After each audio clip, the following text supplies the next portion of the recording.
Hello guys, welcome to Raising the Nuts. And I know we haven't filmed in a while, but here comes our videos.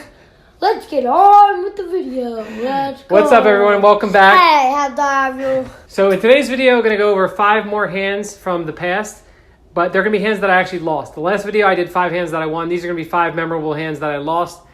First, I want to get into a few other things.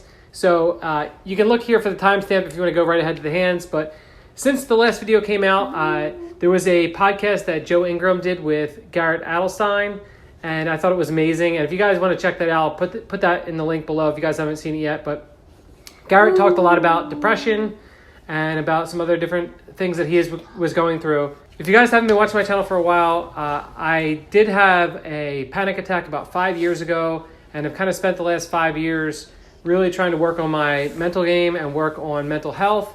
And it's something I'm pretty passionate about. I wrote an article about a year after the panic attack that I will post in the link below. I'll post a link to it below. Garrett talked a lot about the depression and different things that you can do to kind of reset your mind. And it definitely echoed with me quite a bit. So if you guys are dealing with anything like that, I recommend checking out that and check out the article that I wrote below. And if you guys have any questions, you want to reach out to me, you can always email me or reach out to me on Instagram or Twitter, and I'll be more than happy to help you in any way I possibly can with mental health. The other thing I want to talk about was about a week and a half ago, it was my buddy Andy's, would have been my buddy Andy's 35th birthday. In vlog number 3, I did a kind of a tribute to him. He passed away from cystic fibrosis, and the video meant a lot to me. So if you haven't watched that video, go back, head back and check it. Currently, being that it was just his birthday, I have a favor to ask of you guys. If you guys like my content at all, if you feel like you've enjoyed it at all, if you are interested in making a small donation in honor of him, I'll put a link in the description below. Even if it's just like $5, that'd be awesome. And if you do it, put it in honor of Tennessee Andy. And I'm sure it would mean a lot to me if you guys did that, and I'm sure it would mean a lot to Andy's mom, Pam, if you watched that episode. So I appreciate that, guys, and without further ado, let's get into today's video. Okay, so before we actually get into my 5 favorite hands that I've lost, I wanted to go through a hand that was submitted by a viewer. On that last video where I did the 5 favorite hands that I won, I asked you guys to submit your favorite hands in the comments below, and I decided to pick one of the hands and talk about it here on the channel. So this hand was submitted by Oliver Preston, and I'm just going to read what it says here. So he said, my favorite hand was in around 2007 or 2008 playing 5-10 at the Venetian. I was definitely not rolled to play that game, but a friend of mine was in the game, and so I sat with what was almost certainly all of the money I had for the trip, if not in the world.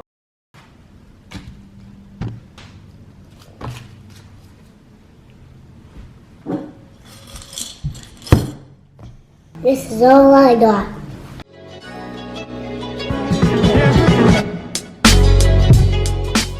This is Andrew from Raising the Nuts, and I had to stop this video to let you know this is a terrible idea. Bet with your head, not a wood. Don't put your whole bankroll or your life roll on the table.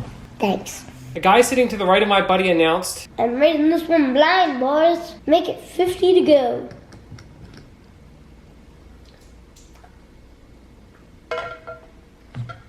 and 3 people called, and I called in the big blind with 7-5 was suited. Call.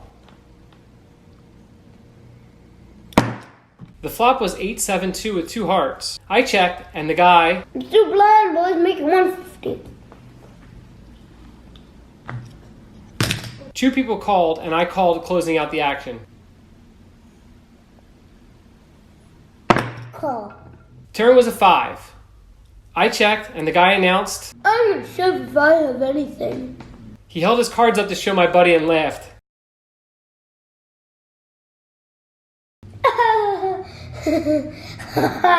He went all in for around $3,000. I tried to get a read off my buddy, and his face either said, oh my god, he has the nuts, fold, or oh my god, he has nothing, call. The cutoff tanked for a bit and called off, I think, about $700. It got back to me and I had a really hard decision. The decision really wasn't whether I thought I should call. I mean, I'm playing against essentially any 2 cards and had to call. I thought I might be behind the cutoff, but the side pot would have been big enough to profit. But on the other hand, this was basically all of my money and I would have been really sad to lose it. Oh, this is a really hard decision. I knew I should call, but this is all the money in the world. I would be really sad if I lose. Finally, I called. Okay, I call. The river was some brick. I turned over 2 pair. 2 pair. The guy playing blind had king 5 offsuit. The other guy had ace 8 of hearts. And I scooped a ton of actual chips and just left them in front of my seat in a pile while I walked around handshaking, catching my breath for like 30 minutes. This was my biggest pot ever at the time. Oh my god, oh my god. Oh, I gotta go poop myself.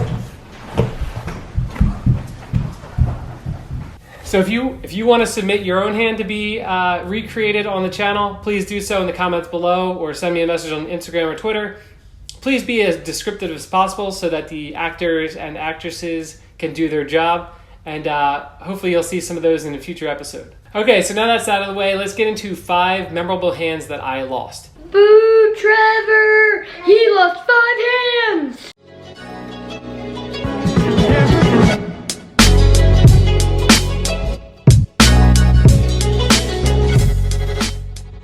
The first one comes from somewhere probably around 2005, 2006 at the Tropicana. I was playing in what became a 5-10 game. It started out as a 1-2 game, eventually moved to 2-5 and then to 5-10 with 2 guys who were very drunk, and it was way above my bankroll at the time for sure, but I figured it was a good opportunity to play with guys that were splashing around. So the hand went down like this. It was about 3 o'clock in the morning. 2 drunk guys. One guy under the gun makes it $25. The guy in middle position calls. I'm in the cutoff with pocket queens and make it $100. And they both call. The flop comes down 10-6-2 rainbow. The undergun checks and the middle position player bets $200 leading into me. I remember he was just kind of clicking buttons all night.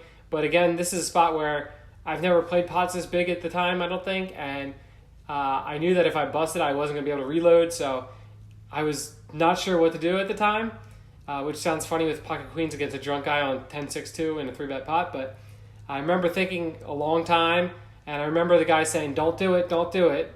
And who knows what that means, but I end up just jamming. The other guy folds. This guy snap calls and shows pocket 2s. The board runs out 7-6, and I lose probably what at the time was one of the biggest pots I've ever lost.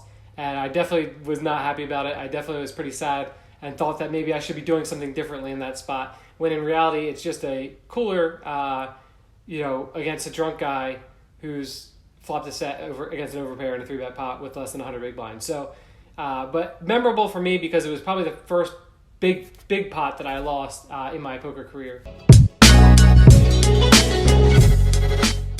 Hand number 2 comes from the 2016 WSOP main event, day 2. It's towards the end of the day. And this was a really memorable day for me because prior to this main event, I hadn't played much live poker at all. And as I mentioned earlier in this episode, at the end of going into 2013, I had a really bad anxiety attack. And at that point, I'd been playing all online. So I hadn't really been playing much live poker at all, like I said. And when I did play live poker, my anxiety seemed to be ramped up a lot. Getting like adrenaline rushes and then getting in your own head and all kinds of things like that. And it was the WSOP main event. And on day 2, at the beginning of day 2, I had a good stack to start the day. Made a bad play. I don't remember exactly what the play was, but I remember thinking it was a play that I should have gone through with, and I didn't. And it started getting in my head with anxiety and everything. My table broke right after that. And I got moved to a new table. And there was a guy there named Gary. And Gary was from New York State and had won his way into the WSOP main event through some sort of tournament at his local club. And Gary was so awesome. Like, he was just a nice guy, and he was having such a good time.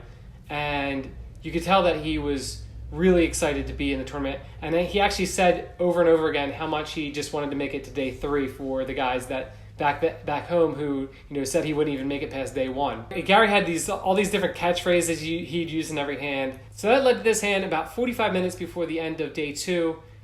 And I was having a pretty good time at this table. I was up to about 90,000 in chips. The blinds were at 500, 1,000, and Gary had 12,000. Gary limped in under the gun, and a few other players limped, and it came to me in the big blind with pocket deuces. And I decided to check, so we take the flop 5 ways. The flop comes down ace jack 7 rainbow, and you might be thinking, how am I going to lose a big pot on this board? Well, it checks to Gary, who bets the minimum, bets 1,000, and it folds back to me.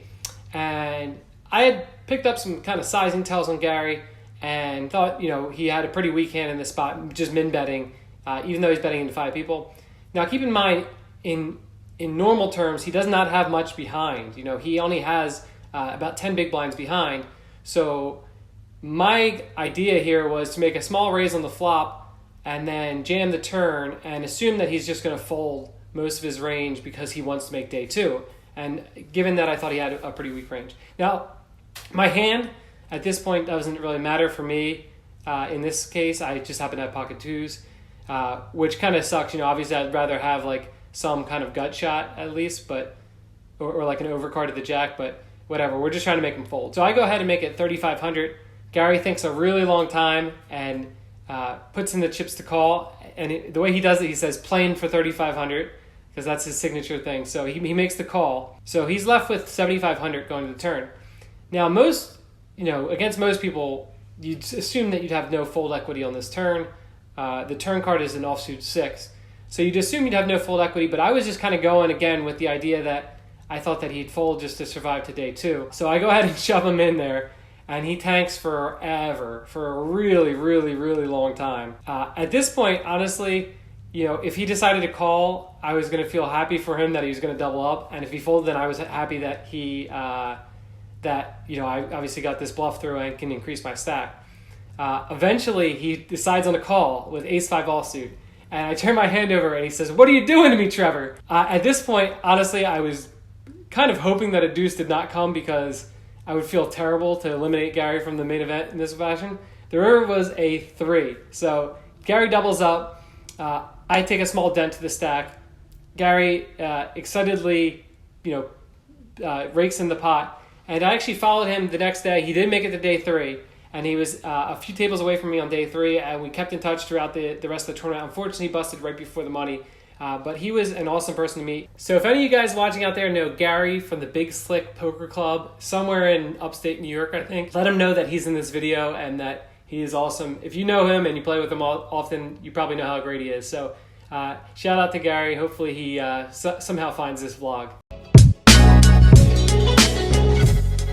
Hand number 3. Hand number 3 is a disaster. I remember this hand very, very vividly. Probably one of the hardest I've ever felt a river card. This was in 2007, January 10th, 2007. I actually remember the date. I was playing in a 2-5 game at the Hilton in Atlantic City. Now, the Hilton didn't normally get very many games, but I think at the time, someone who had been working at the Tropicana moved over to the Hilton and asked me to come over and start games there. And so we got a 2-5 going, and it was an amazing game. I had been in a little bit of a downswing at the time after having a pretty big upswing just before that. I think at the time I had lost like 3 or 4 straight sessions, which didn't happen too often at the time. In this hand, started the hand $1,400 effective. The undergun player raises to $20. I call in the cutoff with ace-queen of clubs, and the big blind calls. The flop comes down ace-queen 2 with 2 diamonds. Player under the gun bets $40. I raise to $135. The big blind folds, and the under the gun player ships it all in for $1,400. I make the snap call. Again, at this point, this was a really big pot for me to be playing. I didn't play much 5-10 at the time, and this was pretty deep 2-5. So I have top 2 here in a $2,800 pot. Turn is an offsuit 6, which looks good. The river's a king, and my opponent flips over ace-king. It was one of those moments where you feel your heart go up into your throat, and just everything feels numb. And I just kind of like sulked away from the table, and like I didn't even rebuy. I just went home, and I actually took like 15 days off in a row after this beat, just to kind of mentally regroup and get back into a place that I felt like I needed to get into before I could play again. So that was a tough river in that one. In the last video, I told you about a big bluff in the Parks 10-10 game that worked. So got to throw in a big bluff that didn't work in the game. This hand was probably 2013, I would guess, maybe 2014. I opened in middle position with pocket 7s to $40. My good friend Pat called next to act, and both the small blind and the big blind called, so we took the flop 4 ways. The flop came down king 5-4 rainbow. Both blinds checked. I bet $70. Pat made the call, and both blinds folded. Once Pat calls on the flop, he's likely to have some king X hands. He's going to have some pocket pairs. He's going to have some sets. That's most of his range there. The turn is an offsuit 8, which gives me a gut shot. And I obviously have 2 nut blockers as well. I check, and Pat bets $180. I decided to turn my hand into a bluff here and make it $710, and Pat makes the call. The river's an offsuit 10. I shove for $2,200 into a pot of $1,700, and I think Pat thinks a little bit, even though he's never folding, and then calls with pocket 4s for the set, bottom set, and he scoops that pot from me. Overall, okay with the bluff. Probably not the best opponent to choose to try to bluff because Pat's historically known to not fold. I think like the first session I ever played with Pat, I tried to bluff him on 3 barrels, and then he never folded to me ever again. So, you know, but every once in a while I got to go for it. This time it didn't work. All right, hand number 5. Final hand here of my 5 memorable hands that I've lost. Comes from the 2009 WSOP main event. First ever main event that I played. It was on day 4. We were into the money. It was pretty cool because on day 4, when we were on the money bubble, the bubble burst directly behind me. So ESPN cameras were all around the table, and back of my head is on the ESPN footage. So that was an exciting time for me at the time. But to play my first WSOP main event and get a cash immediately was pretty cool. So at this point, we were into the money. I had about 15 big blinds in my stack. It was 90K. I had a 90K stack at 3K, 6K. Folded the player in middle position, whose name is Brendan Taylor, and he raised to 15K. On the button, I shoved with ace-king offsuit. And it folded back around to Brendan, and he made the call with ace-6. So I'm all in for 15 big blinds with a chance to double up here. The bubble had just burst pretty recently, so there weren't any major pay jumps or anything like that. The flop came down 9-4-3, safe flop for us, but the turn's a 6, river's a 4, and I get busted. Now, you know, this is just a standard bust out hand or whatever, but it's kind of notable because I found out later on, after browsing 2+2, you'll see here, I'll post it right here, that the reason that Brendan called was he and Professor Ben were researching players at the table and saw my Twitter at the time, and at that time in 2009, like, everybody just tweeted out like their hands all the time. So I had tweeted out earlier in the tournament that I had rejammed with Jack 10 suited. And so they saw that tweet and I guess put that into their research and made Brendan make the call with ace-6, which was great for me in respects that I got the action that I wanted, but then unfortunately I busted due to the 6 on the turn. Just kind of funny that I busted my first ever WSB main event in the money due to a tweet that I sent out. So obviously it stings a little bit to bust after 4 days of play, but I was happy to get the cash there. So that's all for those 5 hands. Like I said, if you guys have any of your favorite hands that you want to submit, whether you win or lose them, put them in the comments below. Would enjoy reading them, or feel free to send me a message on Instagram or Twitter, and maybe you'll see them in a future vlog. Thank you guys, as always, for watching Raising the Nuts. I do just want to give a big shout out to Check Raise Charles and Jamin Burton. Both those guys included our channel in their most recent videos. Go check those videos out. And if somehow you guys are subscribed to me but not subscribed to them, make sure you subscribe to them. And that's all we got for today. So make sure you subscribe, like, comment down below, give us a big thumbs up. Bye, YouTube. see you guys. Not YouTube, it's the camera. It's just the camera, nobody's there? No. Do you think anybody's watching these things? Yes. Yeah? Who's watching? People. People? What kind of people? Poker player. Poker player people? Yeah. Yeah, those are probably the only people watching these videos. All right, see you guys. Bye. Poop, poop.